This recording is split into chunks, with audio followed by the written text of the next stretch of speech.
एक बात सुनिए, जब आप ये कह रहे हैं कि मैं सच्चाई तक नहीं पहुंच पाया अभी तक, सच्चाई तक पहुंचने के लिए रास्ते में कोई ब्लॉक है, राइट? वो जो हाँ ब्लॉकेज है वो क्या है? वो ये है कि दोनों तरफ के दलीलें एक दूसरे को कॉन्ट्रडिक्ट कर रही हैं। इसको हाँ। देखें तो सामने वो खड़ा, उसको देखें तो सामने ये खड़ा, ये कॉन्ट्रडिक्शन है। तो अब मुझे आपसे सिर्फ ये पूछना है कि खुदा के होने के दलाइल तो बहुत सारे आपने पढ़ लिए होंगे, हम्म। न होने के दलाइल भी पढ़े कि नहीं पढ़े? किसी भी खुदा के होने का एविडेंस नहीं है, चाहे वो किसी भी नहीं है। मजहब की इंटरप्रिटेशन हो, राइट? हाँ, नहीं है, बिल्कुल नहीं है। ठीक। तो इसका मतलब यह है कि हम एक ऐसे खुदा के ऊपर बात करेंगे कि जो तमाम मजाहिब की इंटरप्रिटेशन के मुताबिक हो, कम से कम जो जो कॉमन इंटरप्रिटेशन है, डिटेल में जाए बगैर। हम ऐसे खुदा पर बात कर सकते हैं कि नहीं कर सकते? अच्छा, जी। और ऐसे खुदा के न होने पर आपके पास आपने दलीलें पढ़ी हैं, तो क्या वो दलील है? कोई एक दो दे जरा। तो मैं चाहता हूँ कि एम्पिरिकल तो बहुत यानी कि समझे कि वेल डिफाइंड वर्ड है। इस टेस्टेबल थोड़ा सा वेल डिफाइंड नहीं है, इसको थोड़ा डिफाइन कर दें कि जब आप टेस्टेबल कह रहे हैं तो क्या मतलब है। क्योंकि जब हम कोई अभी ला के देंगे आपको आर्ग्यूमेंट, तो आप कहेंगे नहीं नहीं ये टेस्टेबल है ही नहीं। तो पहले वो बता दें टेस्टेबल का मतलब क्या होता है। चख के देख सकते हैं, सूंघ के देख सकते हैं, क्या मतलब टेस्टेबल का? आपको बिग बैंग का पता है? अरे यार नहीं, सवाल पूछ रहा हूँ ना आपको। आप कहाँ से इसको सारा साबित कर लीजिए, पहले वो पता होता रहेगा, हम साबित कर लीजिए। आपने आपने अभी तक जितनी बातें बताई हैं उससे 10 बातें हमें आगे पता है। आप उसको साबित कीजिए कि अगर ये सिलसिला कहीं ना रुके तब भी आप एग्जिस्ट कर सकते हैं, बावजूद है कि आप कंटिंजेंट हैं, और कंटिंजेंसी का ये सिलसिला हमेशा चलता रहे इन्फिनिटली, आप तब भी मौजूद होंगे। इसको साबित कीजिए। अच्छा जी, अब हमारे साथ अगले कॉलर हैं एग्नोस्टिक इंजीनियर। यार ये एग्नोस्टिसिज्म को बदनाम करके रहेंगे सब एग्नोस्टिक लोग। जी भाई। अस्सलाम वालेकुम। अस्सलाम। कैसे हैं मुफ्ती साहब? हाँ बिल्कुल ठीक। जी, मेरे कुछ सवालात हैं, अगर आप उनका आप जवाब पहले दें। मुसलमान थे? जी, मैं एक्स मुस्लिम हूँ। आप एक्स मुस्लिम है, ठीक है। तो मेरा आपसे वही सवाल होगा भाई, हम एग्नोस्टिक से वही सवाल करें जो भी आपने सुना अभी, जो एग्नोस्टिक आए थे, कि एग्नोस्टिसिज्म के लिए जरूरी है ना कि आपने दोनों तरफ के दलाइल जान लिए हों। तो क्या आपने दोनों तरफ के दलाइल जान लिए? किन दोनों तरफ के? यानी एग्नोस्टिसिज्म में आपको क्या शक है? खुदा के मौजूद होने न होने में शक है ना? एग्नोस्टिज्म में कोई शक नहीं है, इस्लाम में शक है मुझे, तो इसलिए। तो फिर आप एग्नोस्टिक ना हुए ना, फिर आप एथिस्ट हो गए। नहीं, चले सही है। आप असल में एग्नोस्टिज्म की दो बड़ी डेफिनेशंस होती हैं, काफी सारी टाइप्स होती हैं। चले आप हमें समझा दें, समझे हम मान लीजिए हमें नहीं पता, आप बताइए क्या है।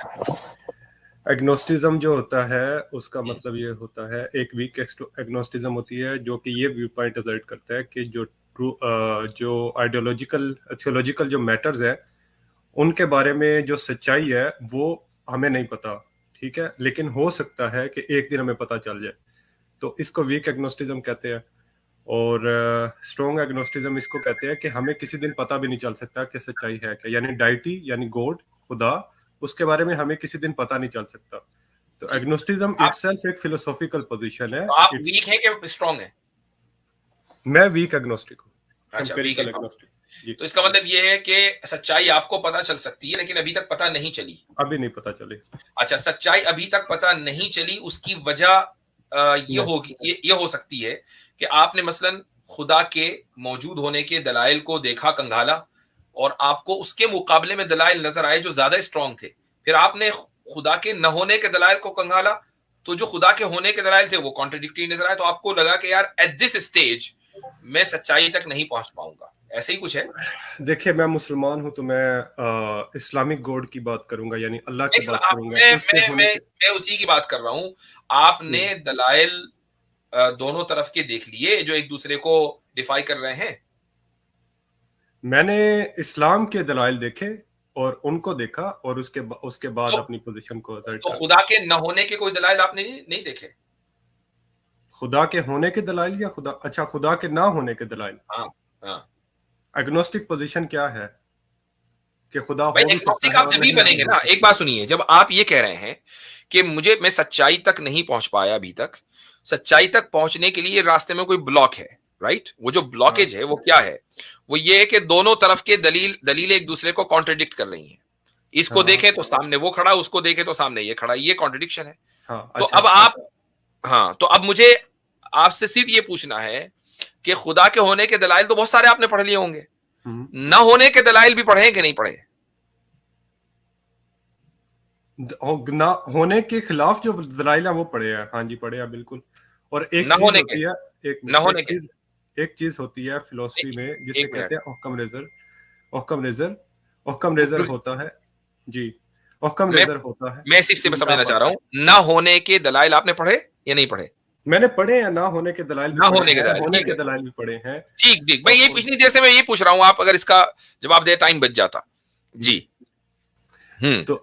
तो अब आप जो बात कर रहे हैं ना, मैं आपको ये समझा रहा हूँ, फिलोसॉफिकल पोजीशन होती है, फिलोसॉफिकल टर्मिनोलॉजी है जिसे हम कहते हैं ओक्कम रेजर। ओक्कम रेजर का मतलब होता है कि आप वो जो के मतलब वो एक्सेप्ट करते हैं जो कि सिंपलिस्टिक एक्सप्लेनेशन किसी चीज की है। बहुत सारी एक्सप्लेनेशन मौजूद हो तो उसमें जो सिंपलिस्टिक एक्सप्लेनेशन होगी वो आप उठाएंगे। अब मिसाल के तौर पे अगर मैं इस्लाम छोड़ता हूँ, इस्लाम के खुदा को मैं अपनी लॉजिक की वजह से मैं छोड़ देता हूँ, इसका मतलब ये नहीं है कि मैं जाके हिंदुइज्म भी जाके पढ़ूं और उसके बाद मैं जाके बाकी रिलीजन भी पढ़ूं तब जाके मैं कहूँ कि नहीं खुदा का वजूद नहीं है, क्योंकि एक हिंदू आके उठ के कहेगा कि यार आपने हमारे बारे में तो पढ़ा ही नहीं है। नहीं, you simply just apply Occam razor on that कि यार मुझे ये वाला सही नहीं लग रहा, इन सारे एविडेंस से मुझे लग रहा है कि खुदा नहीं है, तो इसकी वजह से मैं एक सिंपलिस्टिक एक्सप्लेनेशन लेता हूँ कि खुदा है ही नहीं।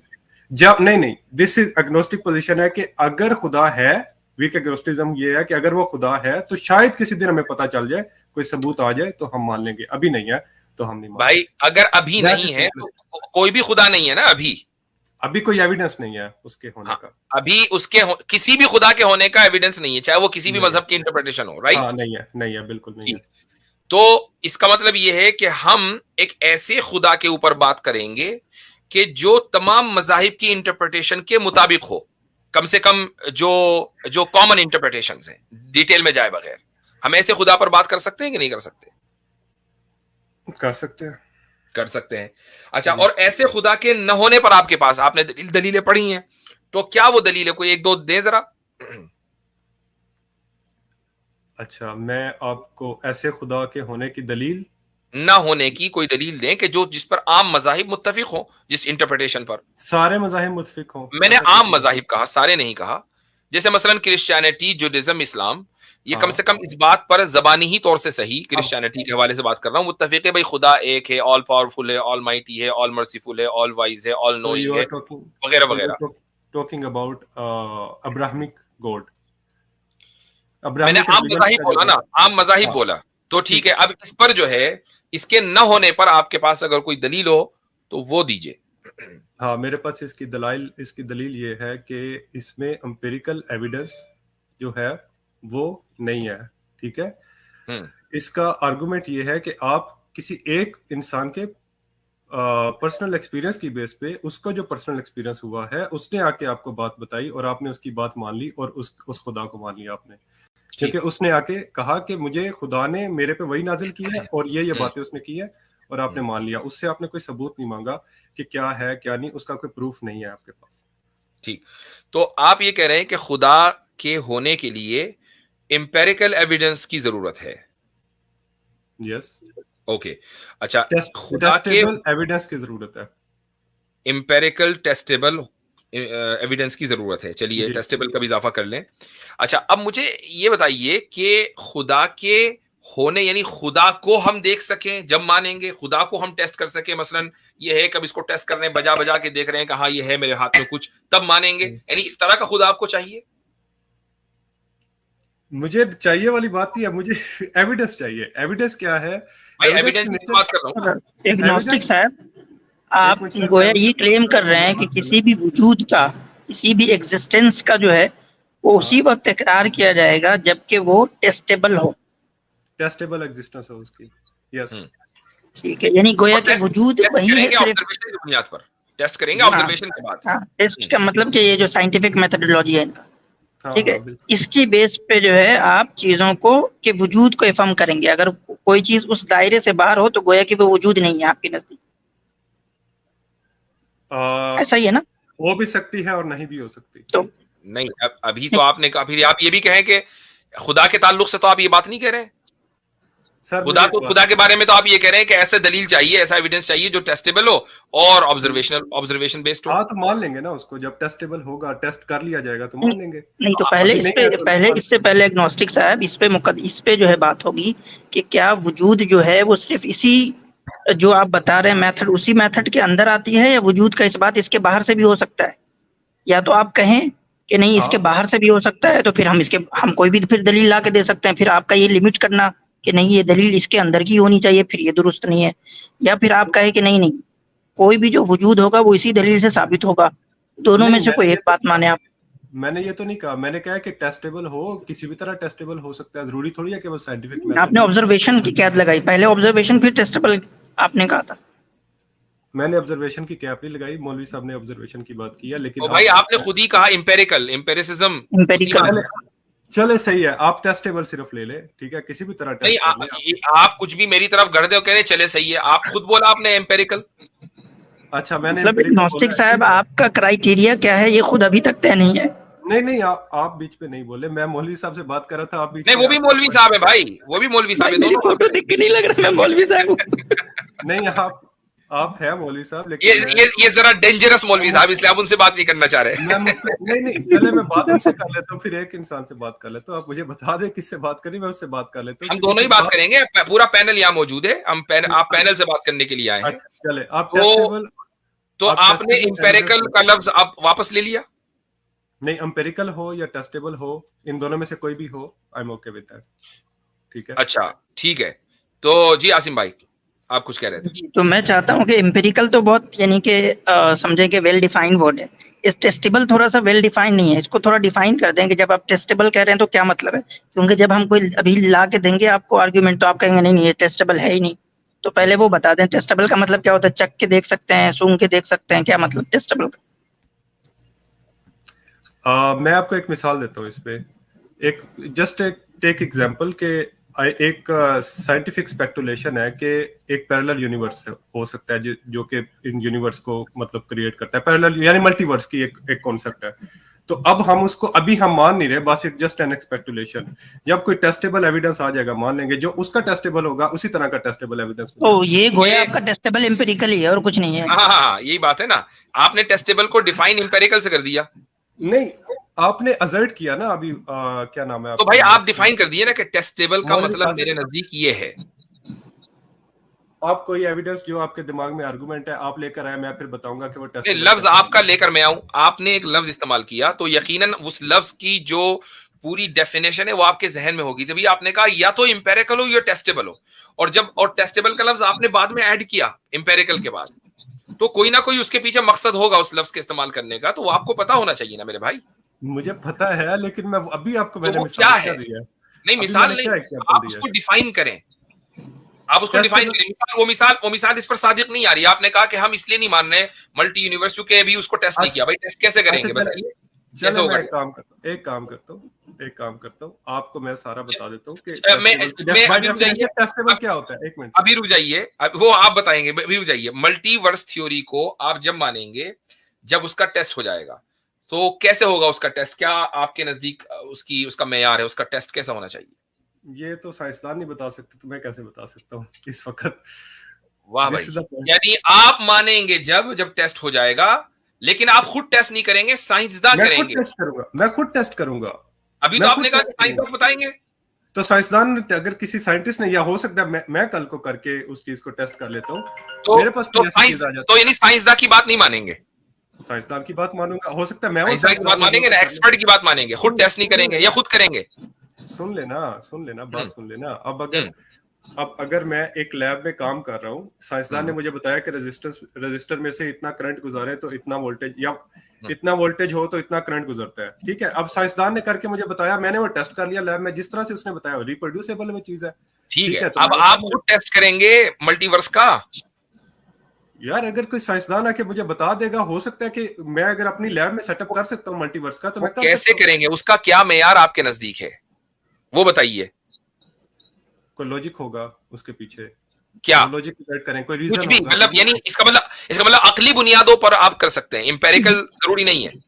हाँ अकली बुनियादों पे कर सकते हैं, logic is also logic is also part of, मतलब थॉट एक्सपेरिमेंट्स जो होते हैं वो लॉजिक की बेस पे ही होते हैं, तो आप उस पे अच्छा, तो फिर इसका मतलब ये हुआ कि अगर अकली बुनियादों पर ये खुदा का वजूद साबित हो जाए तो ये जरूरी नहीं है कि आप फिर एम्पेरिकल एविडेंस की डिमांड करें, राइट? हाँ ठीक है, ठीक जी। आसिम भाई जी, तो इसमें बहुत सारे हमारे पास इतने आर्गुमेंट है कि बात करें तो पूरी रात हो जाए। चले मैं बहुत सिंपल सा एक आर्गुमेंट पूछता हूँ आपसे। आप जो है वो कंटिंजेंट हैं, यानी आप जो है वो यानी खत्म होने वाले हैं या हमेशा रहने वाले हैं? मैं खत्म होने वाला, मेरी मतलब यानी डिपेंडेंट हैं आप, डिपेंडेंट हैं? जिस्मानी जिंदगी है वो खत्म होने वाली है। आप डिपेंडेंट है ना? हाँ ठीक है, तो ये आप जिस पे डिपेंडेंट है वो भी डिपेंडेंट होगा। हाँ बिल्कुल। चल, तो ये डिपेंडेंट की सीढ़ी कहीं ना कहीं जाके तो रुकेगी ना, किसी ऐसे पिलर पे तो रुकेगी जो इंडिपेंडेंट हो। जरूरी थोड़ी है। जरूरी है? नहीं जरूरी है तो फिर आपका एग्जिस्टेंस यहाँ पे हो ही नहीं सकता। With in this time and space तो हम जाएंगे, तो हम अगर आप कहें कि कोई इंडिपेंडेंट उधर पिलर नहीं है खड़ा हुआ जो सारे डिपेंडेंट को संभाले हुआ है, तो फिर आप आए कहाँ से? बिग बैंग की थ्योरी का पता है आपको? भाई ये सब बचकाना बातें हो गई, थ्योरी का पता है ये? आप सीधा आप इसका आंसर करें कि जो डिपेंडेंट है वो अगर कहीं इंडिपेंडेंट पिलर पे नहीं रुकेगा तो क्या आपका एग्जिस्टेंस यहाँ पे होगा? हो भी सकता है। कैसे हो सकता है? कैसे? हाँ, इसको साबित करें। आपको बिग बैंग का पता है? अरे यार नहीं सवाल पूछ रहा हूँ ना आपको। आप इसको साबित कर लीजिए पहले, वो पता होता रहेगा, हम साबित कर लीजिए। आपने अभी तक जितनी बातें बताई उससे 10 बातें हमें आगे पता है। आप उसको साबित कीजिए कि अगर ये सिलसिला कहीं ना रुके तब भी आप एग्जिस्ट कर सकते हैं, बावजूद है कि आप कंटिंजेंट हैं, और कंटिंजेंसी का ये सिलसिला हमेशा चलता रहे इनफिनिटली, आप तब भी मौजूद होंगे। इसको साबित कीजिए। नहीं, मैं नहीं हो सकता। अगर इन्फिनिटी चलता रहेगा तो फिर नहीं हो सकता। तो यार ये बात आप पहले कहते कहीं ना कहीं जो है कोई इंडिपेंडेंट पिलर है। वो पॉइंट सही मतलब समझ नहीं आ रही थी ना उनकी, तो सही नहीं हो सकता, बिल्कुल नहीं हो सकता। तो आप यानी कि डू यू एग्री के कोई ना कोई इंडिपेंडेंट पिलर है जो ये सारे, जिस पे ये सारे डिपेंडेंट जो है वो जो इवेंट्स है वो उस पर टिके हुए हैं? हाँ बिल्कुल, ठीक है। कोई इंडिपेंडेंट तो फिर एक इंडिपेंडेंट पिलर साबित हो रहा है, दैट इज गॉड। हाँ, वो मेरी नजर में बिग बैंग है, आपकी नजर में गॉड है। ठीक है। नहीं, आपकी नजर में बिग बैंग तो खुद भाई एक इवेंट है। इवेंट है ना, इवेंट गॉड है। बिग बैंग के बाद बिग बैंग तो खुद डिपेंडेंट एक इवेंट है भाई। बिग बैंग के बाद ही टाइम, आप कैसे साबित करते हैं कि वो डिपेंडेंट इवेंट है? क्या आपको पता है? क्योंकि भाई वो एक इवेंट है, एक टाइम फ्रेम में वो एक इवेंट है, तो इसका मतलब ये है कि वो कंटिंजेंट है। अगर वो कंटिंजेंट नहीं होता तो वो उसी स्टेटस में रहता। वो अगर कंटिंजेंट नहीं रहता तो वो उसी स्टेटस में रहता। अगर बिग बैंग कंटिंजेंट नहीं होता तो आप जो है वो उस इवेंट्स के पार्ट कैसे बनते? आप बन ही नहीं पाते। सर, आपकी बात को मैं स्टीलमैन कर रहा हूँ। आप ये कह रहे हैं कि जो बिग बैंग है वो भी किसी टाइम और स्पेस में हुआ है, आप ये कह रहे हैं? क्योंकि आपकी बात अभी आपने ये बात की है।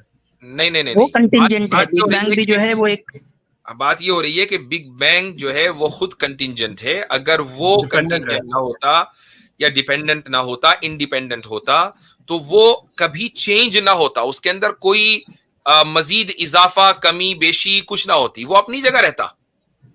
हाँ, लेकिन आप मुझे ये बात बताएं कि ये किसी चीज का आपने खुद ही डिफाइन किया ना। आपने कहा कि मैं खत्म होने वाला हूं। अच्छा जी, खत्म होने का क्या मतलब है जी? मैं कंटिंजेंट हूं इसलिए मैं खत्म होने वाला हूं। तो बिग बैंग भी होकर खत्म हो गया, राइट? तो इसका मतलब बिग बैंग भी कंटिंजेंट हुआ, इंडिपेंडेंट तो न हुआ। तो बिग बैंग को आप इंडिपेंडेंट कैसे मान रहे हैं? अच्छा चले, मैं इस बात को भी मान लेता हूं कि आप कह रहे हैं बिग बैंग डिपेंडेंट है या इंडिपेंडेंट है। पोजीशन क्लैरिफाई कर दो मुझे। भाई डिपेंडेंट है ना, वो कंटिंजेंट है। जो बिग बैंग को अगर मान भी लें आप, आपकी बात मान ली, बिग बैंग डिपेंडेंट है, ठीक है। आप ये कह रहे हैं कि बिग बैंग जो है वो डिपेंडेंट इवेंट है, किसी और फोर्स ने बिग बैंग किया, और उसको आप कह रहे हैं कि ये वो फोर्स जो है वो खुदा की फोर्स नहीं, इसके लिए कॉज का आप लफ्ज इस्तेमाल करें तो ज्यादा बेटर होगा, फोर्स से ज्यादा। कॉज का लफ्ज आप, किसी कॉज ने बिग बैंग कॉज किया, ठीक है, वो खुदा की जात है। इससे आपका खुदा कैसे साबित होता है? वो रिलीजियस गॉड जो अल्लाह है। अभी तो हमारा सिर्फ एक वजूद साबित हो गया ना। मतलब एक इंडिपेंडेंट वजूद साबित होंगे। अभी तो एक क्वालिटी उसकी साबित हुई है, अभी धीरे धीरे, अभी स्टेप बाय स्टेप चलेंगे ना। पहली सीढ़ी तो माशाल्लाह आपने हमारे साथ तय कर ली कि आपने एक इंडिपेंडेंट बीइंग के आप कायल हो गए। ठीक है, ठीक है, हो गए नहीं, एक मिनट, ये for the sake of argument है या हो गए?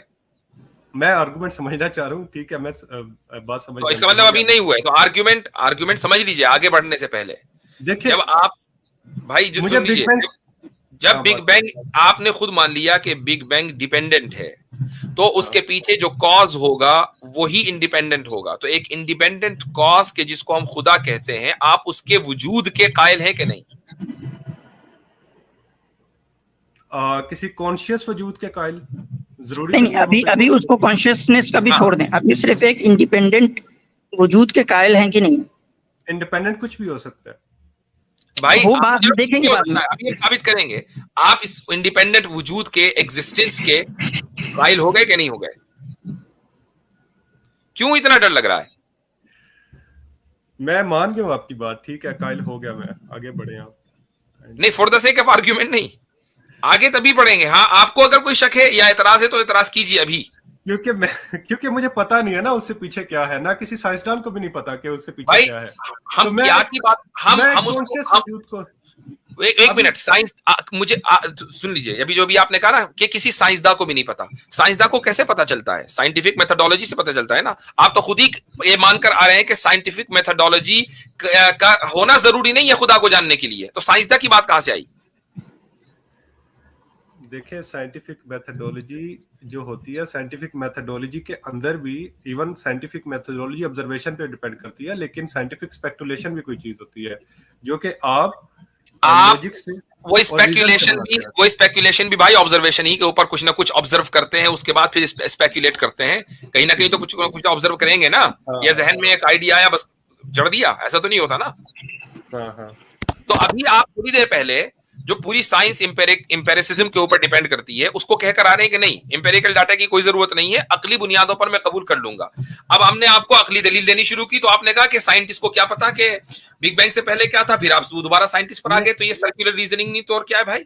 नहीं, मैं सर्कुलर रीजनिंग नहीं अप्लाई कर रहा, आप जरा इस जगह पे पॉइंट समझिए। मैं कह रहा हूं कि मुझे कैसे पता हो सकता है कि उससे पहले कोई जो इंडिपेंडेंट, चले मान लेते हैं, ठीक है, आपकी बात मान लेते हैं, कैसे पता हो सकता है? अभी आपको दलील दी ना पता होने की, अभी तो दलील दी कि कैसे पता हो रहा है। इंडिपेंडेंट एग्जिस्टेंस को मान लेते हैं, आप काइंडली इससे आगे बात लेकर चले, या फिर बात चले, वो कोई एक इंडिपेंडेंट कॉज है, ठीक है। आप ये मानते हैं कि नहीं कि आप बिग बैंग को मान रहे हैं, तो बिग बैंग जो है वो एक टाइम फ्रेम में हुआ है, मतलब उसका एक आगाज है, एक बिगिनिंग है उसका, उसके बिगिनिंग को आप मानते हैं बिग बैंग के, या वो इटर्नल है बिग बैंग? मानता हूँ उसकी बिगिनिंग को, हाँ मानता हूँ उसके बिगिनिंग को मानते हैं। चलो, तो अब इससे ये पता चला कि वो जो कॉज है, जो एक इंडिपेंडेंट कॉज है, उसने इसको बिगिन कभी किया है। या तो अब ये मानेंगे कि वो कॉज जो है, वो जो इंडिपेंडेंट कॉज है, उसके पास कॉन्शियसनेस नहीं होगा, उसके पास जो है कॉन्शियसनेस नहीं होगा, और ये बिग बैंग जो है उससे ऐसे ही आ गया है, जैसे समझे कि आप आग से जो है गर्मी आती है, एक आग होता है वो कॉज करता है, उससे जो है वो आग होता है, उससे गर्मी आ जाती है, वो ऑटोमेटिकली आ जाती है, मतलब जहां होती है वहीं आ जाती है ना। तो अगर आप ये मानेंगे तो फिर इसका मतलब ये मानना होगा कि इसका भी कोई बिगनिंग नहीं है, हालांकि अभी आपने कहा कि इसका बिगनिंग है। तो मतलब इसके पीछे जो इंडिपेंडेंट कॉज है उसके पास एक विल और इरादा है कि उसने इसको बिगिन किया है कभी, क्योंकि वो तो इंडिपेंडेंट है, तो वो तो इंडिपेंडेंट है, तो वो तो किसी पे डिपेंड नहीं करता, तो वो तो हमेशा से होगा, इटर्नल होगा। और ये तो इटर्नल है नहीं, ये तो इटर्नल है नहीं, क्या? और ये इटर्नल है नहीं, हाँ, तो ये तो इटर्नल है नहीं, ये तो एक 14 कुछ पॉइंट बिलियन। अल्फाज में एग्नोस्टिक इंजीनियर साहब, इसको आप इस तरह समझ लें कि अगर उस इंडिपेंडेंट कॉज को आप कॉन्शियस बीइंग नहीं मानेंगे, तो जो बिग बैंग का इवेंट है, जो डिपेंडेंट है, जो टाइम बाउंड है, उसको भी टाइमलेस होना पड़ेगा, जिस तरह वो इंडिपेंडेंट कॉज टाइमलेस है। ठीक? अगर और अगर आप, या फिर आप उस इंडिपेंडेंट कॉज को भी डिपेंडेंट मानेंगे, टाइम बाउंड मानेंगे, जिस तरीके से आपने बिग बैंग को डिपेंडेंट माना है, ठीक है, और ये फैलेसी है, क्योंकि अभी आप उसको इंडिपेंडेंट कॉज मान के आए तो डिपेंडेंट नहीं हो सकता। ठीक है, तो उसके अंदर कॉन्शियसनेस का होना जरूरी है। ठीक है, ठीक, यहां तक मान लिया। ठीक है, उसका तो कॉन्शियसनेस होना जरूरी है। ठीक है, अब ये साबित हो गया कि एक सुप्रीम बीइंग जो इंडिपेंडेंट है और उसके अंदर कॉन्शियसनेस भी है, उसका होना जरूरी है हमारे वजूद के लिए। ठीक है। अच्छा, आप ये कह रहे हैं कि उसका कॉन्शियस होना जरूरी है। हम्म। ठीक है, वो कोई इवेंट कोज करता है। ठीक है, यही बात है आपकी। ठीक है। हाँ हाँ। अच्छा, तो क्या वो बीइंग जो है वो कोज एंड इफेक्ट से बाहर है? ये मेरा सवाल है। भाई वो ये मैं इंडिपेंडेंट, सवाल वो करना- डिपेंडेंट नहीं है ना, वो इंडिपेंडेंट है तो वो कॉज एंड इफेक्ट से तो बाहर ही होगा, वो तो कॉज से बाहर होगा ना अपने, ये वो तो बस आप इफेक्ट करता है ना। एक मिनट, ये तो आप अकली नहीं, दलाइल पे आप पहुंच भी रहे यही हैं। कह रहे हैं, आप भी यही मानकर आए हैं, क्योंकि अगर आप उसको कॉज एंड इफेक्ट के सिस्टम में डालेंगे तो फिर आप मौजूद नहीं हो सकते। अभी आपने कहा कि कॉज एंड इफेक्ट का सिलसिला इन्फिनिटली नहीं चल सकता, वरना मैं मौजूद नहीं हूंगा। अभी आप मानकर आए हैं, उससे पलटिए मत। ठीक है, मैं आपकी बात से, मैं उससे नहीं पलट रहा, लेकिन मैं आपसे सवाल पूछ रहा हूँ सिर्फ कि क्या जी। वो कोज एंड इफेक्ट से बाहर बाहर है? ये तो आपने जब उसको मान लिया कि वो इंडिपेंडेंट है तो उसी वक्त आपको ये भी मान लेना चाहिए कि वो कॉज एंड इफेक्ट के इस जो है वो मैं तो साइकिल से अच्छा, बाहर है। ये तो खुद ब जो खुद आप हो गया, जवाब फिर आपका ये पूछना मतलब। जी, चलें। जो आप जवाब देंगे तो ना, मैं उसको मान लूंगा। जो आप जवाब देंगे चलें, ना, मैं उसको मान लूंगा। दो चीज हो गई, दो चीज साबित हो गई कि एक इंडिपेंडेंट कॉज है और वो कॉन्शियसनेस है, कॉन्शियसनेस रखता है, कॉन्शियस है, कॉन्शियसनेस। ठीक है। ठीक है, और क्या वो कोज एंड इफेक्ट से बाहर है? वो कॉज से बाहर है, वो इफेक्ट बस करता है। वो बस इफेक्ट करता है, वो कोई मतलब हाँ, कि वो कोई उसका उसका कोई कॉज कॉज नहीं उसका है, कोई cause सारे कॉज जो है ना, उसका। सारे कॉज जो है, हाँ, सारे इफेक्ट जो है वो उससे ही है, लेकिन ठीक उसका कोई जो है कॉज नहीं है। ठीक है, उसका कोई कॉज नहीं है। इंडिपेंडेंट बीइंग है, उसका कोई कॉज नहीं है, उसको किसी ने कॉज नहीं किया, वो कॉज एंड इफेक्ट से बाहर है।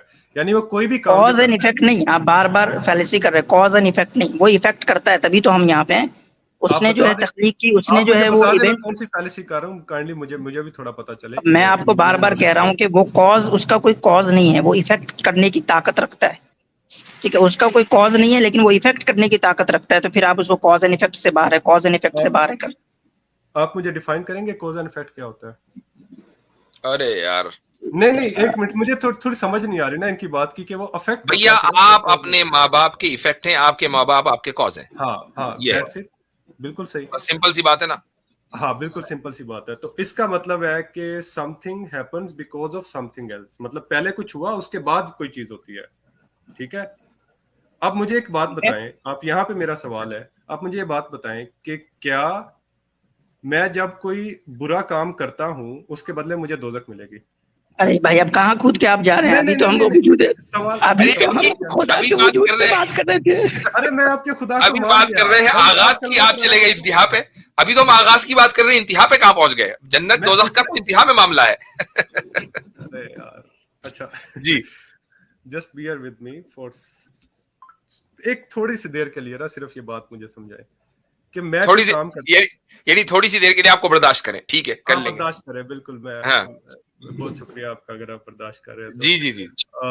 देखिए, अब अगर मैं कोई बुरा काम करता हूँ तो फिर उसके हिसाब से मुझे उसकी सजा मिलती है, ऐसे ही है? बोलते रहे, अब बर्दाश्त कर रहे हैं हम आपको, बस हाँ, बोलते रहे। हाँ, हाँ, हाँ, ठीक है, इसका जवाब तो दे दें।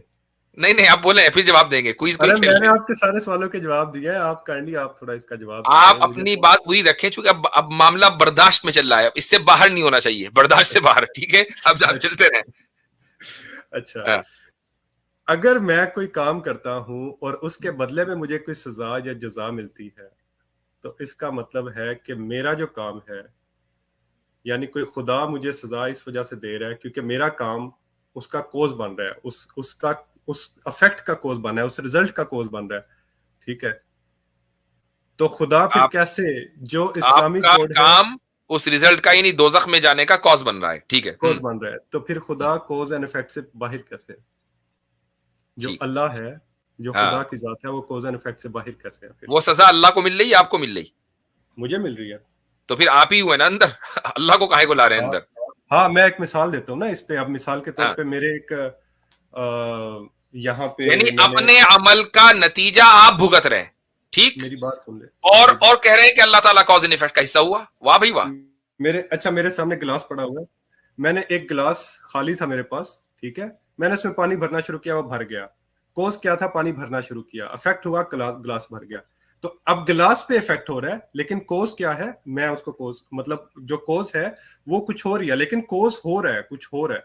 तो अब नहीं नहीं मतलब नहीं नहीं नहीं, आप है कॉज, आपने पानी भरा, हाँ और इफेक्ट ये है कि गिलास भर गया, ठीक। हाँ ऐसे ही यहां पर आपने गुनाह किया, इफेक्ट ये है कि आप जलेंगे। हाँ तो हाँ, फर्क मैं क्या हुआ? जलूंगा, जलाएगा कौन, जलाएगा कौन? अच्छा, अब आप ये कहें कि मैंने गिलास रखा हुआ है, मैंने इसमें पानी भरा, ठीक है, हाँ मैं, और लेकिन इफेक्ट जो है वो आसिम इफ्तिखार, वो कॉज आसिम इफ्तिखार नहीं साहब है। नहीं, क्यों मुझे भाई? बताएं, जलाएगा कौन मुझे? यानी मैंने तो भर गलत मैं काम। रहा हूं, भर रहा गिलास है, और कॉज हो गया आसिम इफ्तिखार साहब। अरे मेरे भाई, मैं आपसे बहुत सिंपल सवाल पूछ रहा हूँ, मुझे जला कौन रहा है?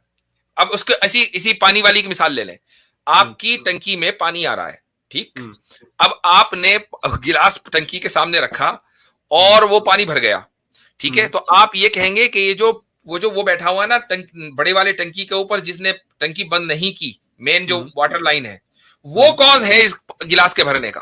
भाई वो कॉज होगा कि ये आप कॉज होंगे कि आपने टंकी खोल के गिलास उसके नीचे रखा, अच्छा या मैं वाटर अगर सप्लाई, या वाटर सप्लाई कंपनी होगी कॉज। अच्छा अगर कोई मिसाल, चले एक और मिसाल दे देता हूँ। आप मेरे ख्याल अच्छा, से मैं ये वाली मिसाल फेल हो गई।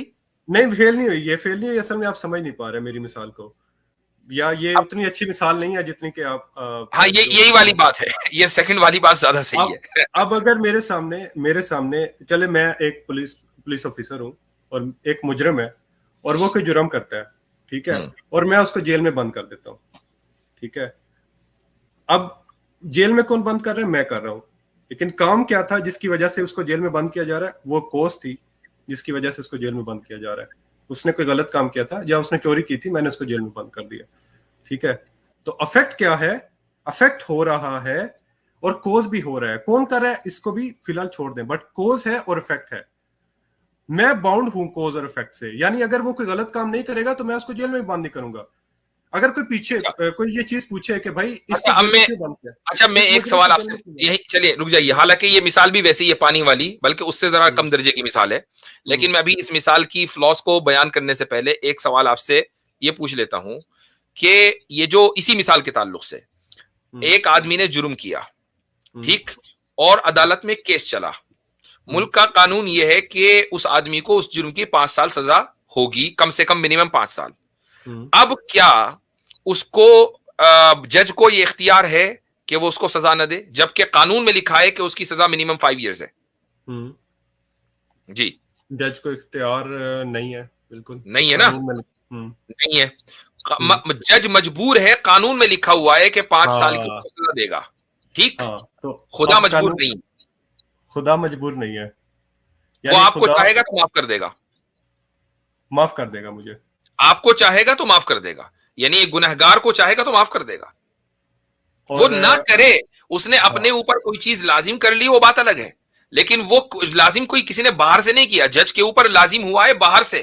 कानून साज काउंसिल ने, लेजिस्लेटिव जो काउंसिल है, उसने जज को ताबे किया है कि ये है मुल्क का कानून, इसके मुताबिक चलेगी आपकी अदालत। खुदा के ऊपर कोई लेजिस्लेटिव बॉडी नहीं है, उसने खुद ही कहा है कि वो जो चाहे गुनाह माफ कर दे। हाँ, शिर्क का गुनाह वो माफ नहीं करेगा। हाँ, और चले ठीक है, शिर्क का वो गुनाह माफ नहीं करेगा। अब इसी पे आ जाते हैं, शिर्क का गुनाह वो माफ नहीं करेगा। अब अगर ये कानून कहाँ से बना है, शिर्क का गुनाह वो माफ नहीं करेगा? तो कानून इसे खुद बनाया है, उसने खुद बनाया, ठीक है, उसने खुद बनाया। इसका मतलब है कि अगर मैं शिर्क करता हूँ और मैं दोजख में चला गया, ठीक है, खुदा ने मुझे, अब कोज क्या है? शिर्क, और इफेक्ट क्या है? दोजख में जाना। अगर मैंने शिर्क ना किया होता तो मैं दोजख में ना जाता। अब कोई पूछे कि हाँ भाई दोजख में क्यों हो? क्योंकि मैंने शिर्क किया था। इसका मतलब कि बाउंड हो गया कोज एंड इफेक्ट से। तो आप हुए ना, खुदा तो नहीं हुआ ना। खुदा तो खुद ही तो आप कह रहे हैं कि मैंने शिर्क किया इसलिए मैं गुनाह, तो शिर्क आपने किया ना, कॉज आप हुए ना। खुद ही कह रहे हो कि मेरा शिर्क करना कॉज है, खुद ही मान रहे हैं, फिर खुदा को बाउंड कर रहे हैं। नहीं, खुदा बाउंड इस तरह हो जाता है कि खुदा अगर मैं ना करता तो फिर वो ना भेजता मुझे दोजख में, लेकिन तो बाउंड आप ना करते तो भैया आप ही तो कॉज हुए ना। अरे इस पॉइंट की डेप्थ आप समझ नहीं पा रहे असल अजी में। बहुत इतना गहरा है कि ये तो नजर भी नहीं आ रहा है, इतना नीचे चला गया।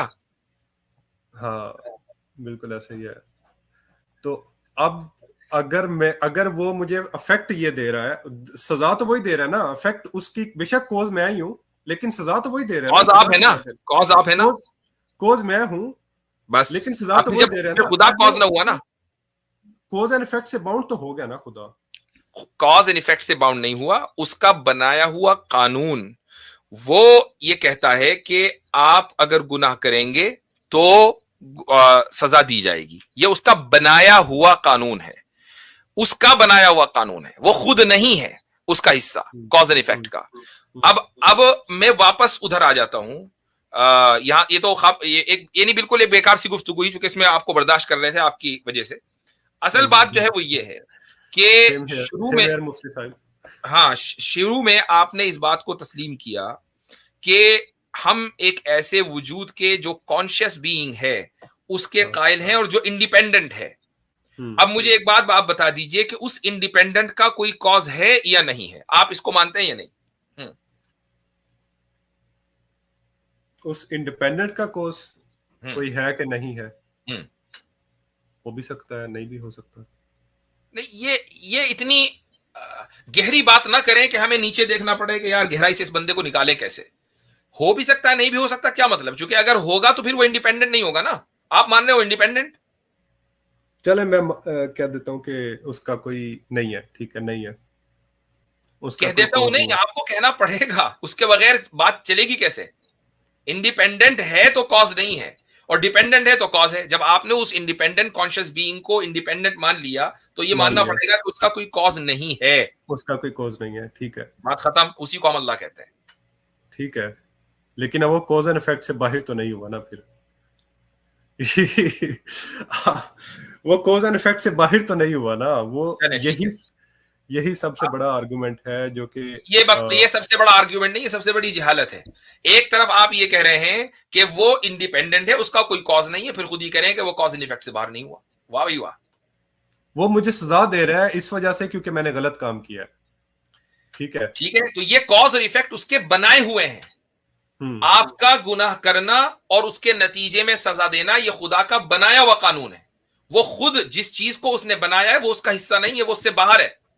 अच्छा, ठीक है, ठीक है, ठीक, चलें, ठीक हो गया, बहुत हो गया। इंशाअल्लाह अब बर्दाश्त का पैमाना इतना हो गया है कि वो कहीं लबरेज ना हो जाए।